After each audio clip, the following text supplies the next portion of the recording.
constate de toute façon il y a une baisse du pouvoir d'achat, ou à minima un pouvoir d'achat qui est relativement atone, qui a baissé en 2012 et qui risque d'être très fortement atone en 2013.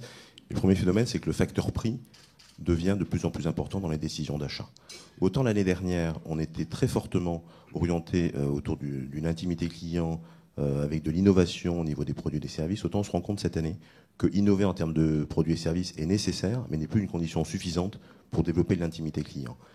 Les clients, ils sont aujourd'hui soumis à différents facteurs exogènes qui ne sont pas forcément liés à la crise, mais qui sont plutôt liés à comment évolue leur mode de consommation. Le premier point, c'est qu'il y a une multiplication du nombre de produits et services proposés par les entreprises.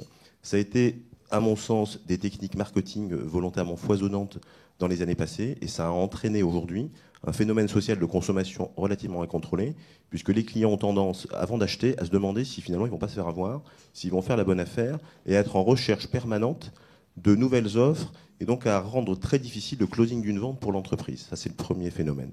Le deuxième phénomène, c'est que le client, il est omnicanal. Mais il n'est pas naturel. Il est omnicanal comme nous, on est omnivore au niveau nourriture. C'est-à-dire qu'il est, plus on lui donne de canaux, et plus il va consommer ces canaux. Et en fait, ça, c'est la résultante, comme le disait Jean-Bernard, de toutes les stratégies multicanaux qui ont été mises en place par les entreprises dans les années 2000. Et finalement, plus on donne des canaux aux clients, plus il va les consommer. Et ça a pu entraîner, au cours des dernières années, une surconsommation de canaux, avec une augmentation des coûts et une rentabilité qui n'est pas forcément au rendez-vous. Il y a un troisième point qui nous paraît important, c'est aujourd'hui le développement des nouveaux devices. Jusqu'à une époque récente, on consacrait du temps à l'acte consumériste. On quittait la table le soir et on consacrait une demi-heure à ses vacances sur son PC. Et on passait du temps autour de ça. Aujourd'hui, tout ça est battu en brèche dans la mesure où les nouveaux devices, alors c'est les mobiles, sont les smartphones, c'est les tablettes, c'est tout ce qui va se développer demain, permettent de se connecter et d'interagir en tout lieu et à tout moment. En tout lieu, ça peut être chez moi, ça peut être chez des amis, ça peut être en déplacement, ça peut être sur un point de vente, ça peut être au bureau. En tout lieu, c'est du 24-24, 7-7. Et donc on n'a plus finalement cette scénarisation un peu classique de l'acte consumériste, où on avait une forme d'unité de temps, de lieu et d'action. Aujourd'hui, on peut tout faire partout.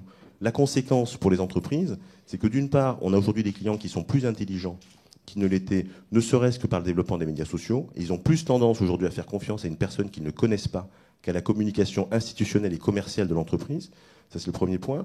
Le deuxième point, c'est que les canaux se multiplient aujourd'hui et ils ont eu tendance, comme vous le disiez, à se juxtaposer les uns aux autres. Et donc on a un gros enjeu d'interopérabilité de ces canaux.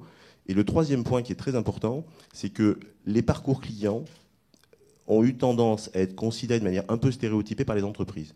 On avait tendance à modéliser des parcours clients par segment qui étaient assez traditionnels. On s'informait sur Internet, on appelait un centre d'appel pour se renseigner, on finalisait éventuellement une vente en boutique. Tout ça est battu en brèche parce que le client qui est finalement au cœur d'un triptyque canal, device, localisation, il a un nombre infini de portes de sortie pour ne pas contractualiser, pour ne pas acheter avec l'entreprise.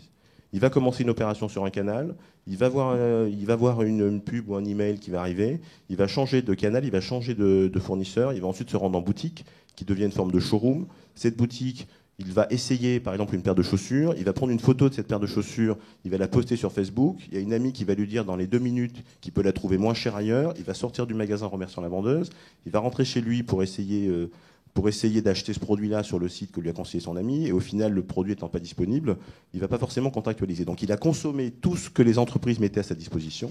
Et l'enjeu majeur pour les entreprises aujourd'hui, c'est de se cacher derrière, de se mettre derrière l'intégralité de ces portes de sortie, et de voir comment systématiquement, dès qu'il ouvre une porte, on la referme derrière.